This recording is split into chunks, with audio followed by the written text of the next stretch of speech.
Assalamu alaikum. A wani video ɗin da muka yi a baya, mun duba yadda mutum zai iya creating ɗin shafin talla ta Facebook wato page. Kuma na nuna muku bambanci tsakanin page da personal profile wanda duk mutum yana iya creating ɗinsu a personal profile ɗin shi. So a wannan video ɗin zan nuna mana yadda za mu iya shiga Meta Business Suite wato ɓangaren da zai bar mutum ya yi managing ɗin account ɗin shi, ya yi talla kuma ya yi komai na business ɗin shi ko na kasuwancin shi da Facebook cikin sauƙi da kuma a amince yadda zai iya avoiding ɗin samun matsalan ban da sauransu. So without any further ado, bari mu shiga page profile. In kuka lura a last video dama na gaya mana cewa akwai bambanci tsakanin personal profile da kuma shi page ɗin. So yanzu idan kun gani muna cikin personal profile ɗinmu ne, wannan shine main, wannan shine sunan personal profile. Yanzu idan muna so za mu iya clicking akan wannan page ɗin. So idan muka yi clicking akan wannan page ɗin kawai dai ya kawo mu page ɗin ne, amma dai kuma yanzu ba za mu iya editing ko mu yi managing ɗin page ɗin ba. Idan muna son mu yi managing ɗin page ɗin dole sai mun yi clicking akan switch now.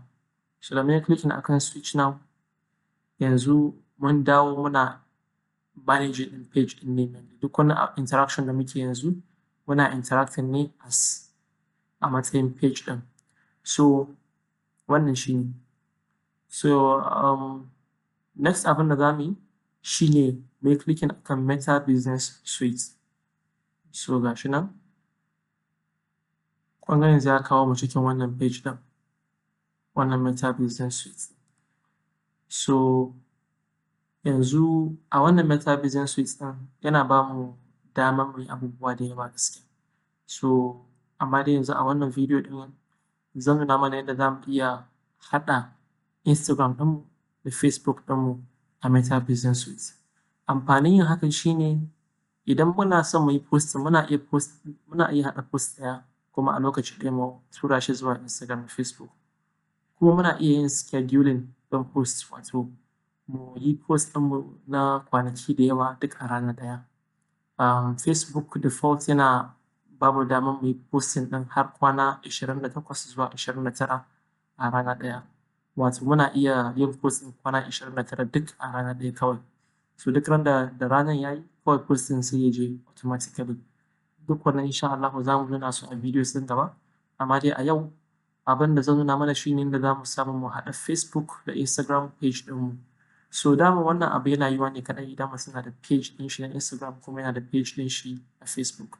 So idan muka shiga wannan Meta Business Suite ɗin kamar yadda muka shiga yanzu, za mu ga ya ba mu option ɗin connect Instagram. So bari mu yi clicking akan wannan connect Instagram ɗin yanzu. Kun ga ya ce create new Instagram profile, log into Instagram. Yanzu dai za mu yi login in tunda dai already muna da Instagram profile ɗinmu. So bari mu yi clicking akan login to Instagram. Ya ce allow access to Instagram messages in inbox. To idan muka yi clicking akan wannan yana nufin cewa idan aka turo mana DM ko message ta Instagram za mu iya ganin shi a wannan Meta Business Suite ɗin. So za mu bar shi haka a yes. Sai mu clicking akan continue.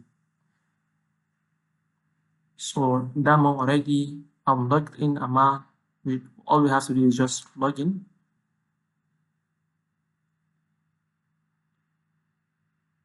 So ina ganin yanzu ya login ɗin kenan kuma yana son ya connecting ɗin. Sai mu clicking akan continue. So yanzu cikin sauƙi zai haɗa mana Instagram ɗinmu da kuma Facebook ɗinmu duk a guri ɗaya. Wanda shi ne abin da yake ƙoƙarin yanzu. So yanzu ga shi ya gama ya ce Instagram connected. The Mamuna Sood Facebook page is now connected to @Mamuna Sood Instagram account. So bari mu yi clicking akan done. Shi kenan mun gama kenan. Idan kun gani yanzu yana ba mu damar edit account ko kuma done. Kawai we are done.